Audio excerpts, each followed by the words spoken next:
Hello everyone. Today we have an interesting topic to share with all of you. We'll be discussing about Korean students learning English as their second language and all the problems that they face when doing it. That's right. Students of English as a foreign language can possibly face a multitude of problems, many of which will be of the same nature for all nationalities. However, different countries will each throw up their own set of specific problems for learners. In Korea, as indeed with many Asian countries, the primary problem arises with beginner learners of a different alphabet. Learning English must begin first with letter recognition, which is entirely different from that of their own language. And although many sounds are different, the English alphabet does introduce a number of letters unheard of in the Korean alphabet.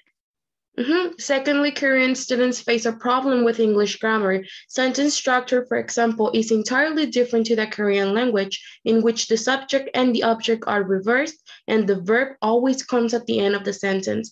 With this, Korean students will often speak of English studying rather than studying English.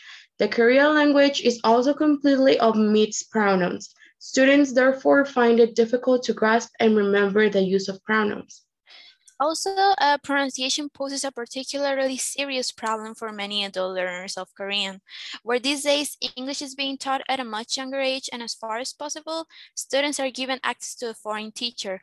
Older English learners often have great difficulties in forming certain letters and sounds. The most problematic sounds being the distinction between L and R, P and F, and V and B. Students find these sounds difficult both to perform and to recognize in listening.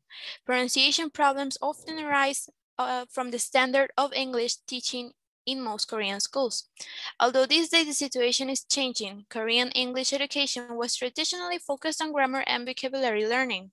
Foreign teachers in Korea will unanimously say that students are and indeed teachers appear to know English grammar very well, but are usually incapable of having even a basic conversation.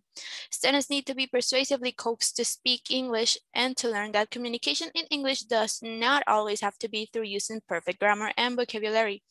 Usually students, particularly in public schools, will be reluctant to speak up in class.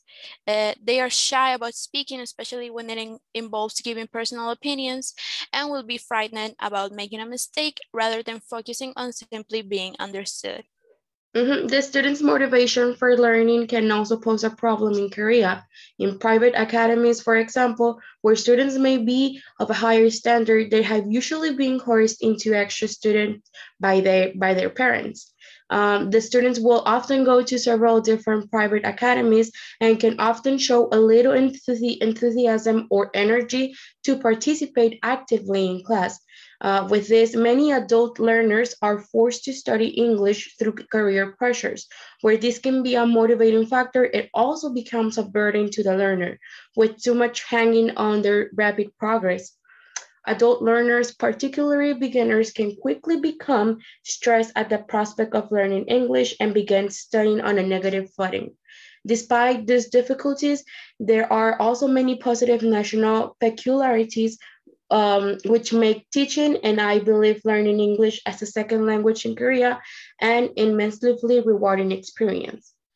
And with that last part, we conclude today's episode. It's very interesting seeing how others learn a different language when having a completely different alphabet as we saw previously. We hope you enjoyed today's episode such as we did. Right. Very interesting information. And thank you so much, everyone. Till next time.